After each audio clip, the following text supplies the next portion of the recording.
ଘଣ୍ଟାଏ କାମ କଲେ ମିଳିବ 2 ଘଣ୍ଟାର ଦରମା। ନୂଆ ଲେବର କୋଡ୍ରେ ଓଭରଟାଇମ୍ର ଆସିଲା କଡ଼ା ନିୟମ। ତେବେ କ'ଣ ରହିଛି ସମ୍ପୂର୍ଣ୍ଣ ଅପଡେଟ୍ଟି ଆସନ୍ତୁ ଜାଣିବା। ତା ପୂର୍ବରୁ ଚ୍ୟାନେଲରେ ନୂଆ ଥିଲେ ଚ୍ୟାନେଲଟିକୁ ସବସ୍କ୍ରାଇବ୍ କରି ରଖନ୍ତୁ ଏମିତି ଗୁରୁତ୍ୱପୂର୍ଣ୍ଣ ଅପଡେଟ୍ ସବୁଠୁ ପ୍ରଥମେ ପାଇବା ପାଇଁ। ବର୍ତ୍ତମାନ ଓଭରଟାଇମ୍ କାମ କରିବା ଆଉ କ୍ଷତିରେ ଯିବନି, ବରଂ ଏହା ରୋଜଗାରକୁ ଦ୍ୱିଗୁଣିତ କରିବାର ପ୍ରତିଶ୍ରୁତି ଦିଏ। 1 ଏପ୍ରିଲ 2026 ଠାରୁ କାର୍ଯ୍ୟକାରୀ ହେଉଥିବା ନୂଆ ଲେବର କୋଡ୍ କର୍ମଚାରୀମାନଙ୍କ ପାଇଁ ଅତିରିକ୍ତ କାମ ବଦଳରେ ଅତିରିକ୍ତ ଆୟ ଅର୍ଜନ କରିବାର ରାସ୍ତା ଖୋଲିଦେଇଛି। କାର୍ଯ୍ୟ ସମୟ ପରେ ଅଫିସରେ ରହିବା ଦ୍ୱାରା ଏବେ ଆପଣଙ୍କ ପକେଟରେ ଟଙ୍କା ଲାଗିବ। ନୂତନ ଶ୍ରମ ସଂହିତା ଅନୁଯାୟୀ ଯଦି ଆପଣ ଆପଣଙ୍କର ନିୟମିତ ସିଫ୍ଟ ବ୍ୟତୀତ ଅତିରିକ୍ତ ସମୟ କାମ କରନ୍ତି, ତେବେ କମ୍ପାନୀ ଆପଣଙ୍କୁ ମାନକ ହାର ଯଥା 2 ଗୁଣନ ଦରମା ଦେବାକୁ ବାଧ୍ୟ ହେବ। ଅନ୍ୟ ଶବ୍ଦରେ, ଗୋଟିଏ ଘଣ୍ଟା ଓଭରଟାଇମ୍ 2 ଘଣ୍ଟା ମୂଲ୍ୟର ଦରମାକୁ ଅନୁବାଦ କରେ।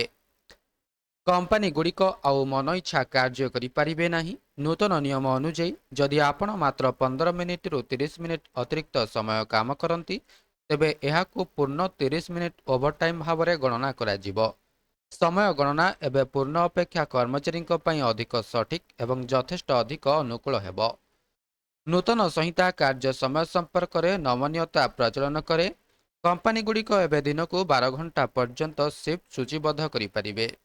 ଯଦି ସପ୍ତାହରେ ମୋଟ କାର୍ଯ୍ୟ ଘଣ୍ଟା 48ରୁ ଅଧିକ ନ ହୁଏ, ଏହା କମ୍ କାର୍ଯ୍ୟ ଦିବସ ରହିବା ଏବଂ ଅଧିକ ବିରତି ଉପଭୋଗ କରିବାର ସମ୍ଭାବନାକୁ ମଧ୍ୟ ବୃଦ୍ଧି କରିବ। ନୂତନ ନିୟମ ଅନୁଯାୟୀ ଆପଣଙ୍କର ମୌଳିକ ଦରମା ଆପଣଙ୍କର ମୋଟ ସିଟିସିର ଅତି କମ୍ରେ 50% ହେବା ଆବଶ୍ୟକ। ଏହା ଆପଣଙ୍କର ପିଏଫ୍ ଯଥା ପ୍ରୋଭିଡେଣ୍ଟ ଫଣ୍ଡ ଏବଂ ଗ୍ରାଚ୍ୟୁଟି ଆପଣଙ୍କର ଅବସର ଲାଭ ପାଇଁ ଏକ ବଡ଼ ଅବଦାନ ହେବ। ଫଳସ୍ୱରୂପ ଆପଣଙ୍କର ମାସିକ ଦରମା ସାମାନ୍ୟ ହ୍ରାସ ପାଇପାରେ। ଆପଣଙ୍କ ଭବିଷ୍ୟତ ପାଇଁ ଏକ ଯଥେଷ୍ଟ କର୍ପସ୍ ସଂଗୃହୀତ ହେବ। ଏହି ନିୟମ ନୀଳ କଲାର କର୍ମଚାରୀ ଯାହାକି ଯେପରିକି କାରଖାନା କର୍ମଚାରୀଙ୍କ ପାଇଁ ଏକ ଆଶୀର୍ବାଦ ପ୍ରମାଣିତ ହେବ, କାରଣ 2 ଗୁଣ ଓଭରଟାଇମ୍ ହାର ସେମାନଙ୍କ ମାସିକ ଆୟର ଏକ ଗୁରୁତ୍ୱପୂର୍ଣ୍ଣ ବୃଦ୍ଧି ଆଣିବ।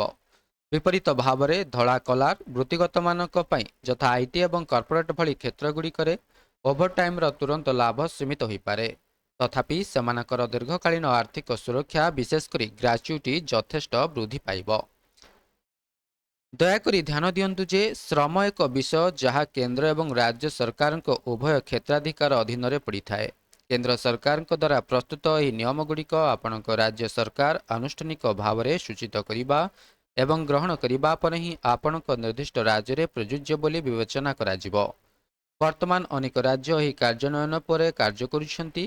ଆପଣଙ୍କ ରାଜ୍ୟ ସରକାରଙ୍କ ଦ୍ୱାରା ଜାରି କରାଯାଇଥିବା ନିର୍ଦ୍ଦିଷ୍ଟ ନିର୍ଦ୍ଦେଶାବଳୀ ଯାଞ୍ଚ କରିବା ଅତ୍ୟନ୍ତ ପରାମର୍ଶଦାୟକ। ତେବେ ଏହା ଥିଲା ସମ୍ପୂର୍ଣ୍ଣ ଅପଡେଟ୍ଟି। ଭିଡ଼ିଓଟି ଭଲ ଲାଗିଥିଲେ ଭିଡ଼ିଓଟିକୁ ଲାଇକ୍ କରନ୍ତୁ, ସେୟାର କରନ୍ତୁ ଏବଂ ଚ୍ୟାନେଲଟିକୁ ସବସ୍କ୍ରାଇବ୍ କରିବା ପାଇଁ ଭୁଲନ୍ତୁ ନାହିଁ।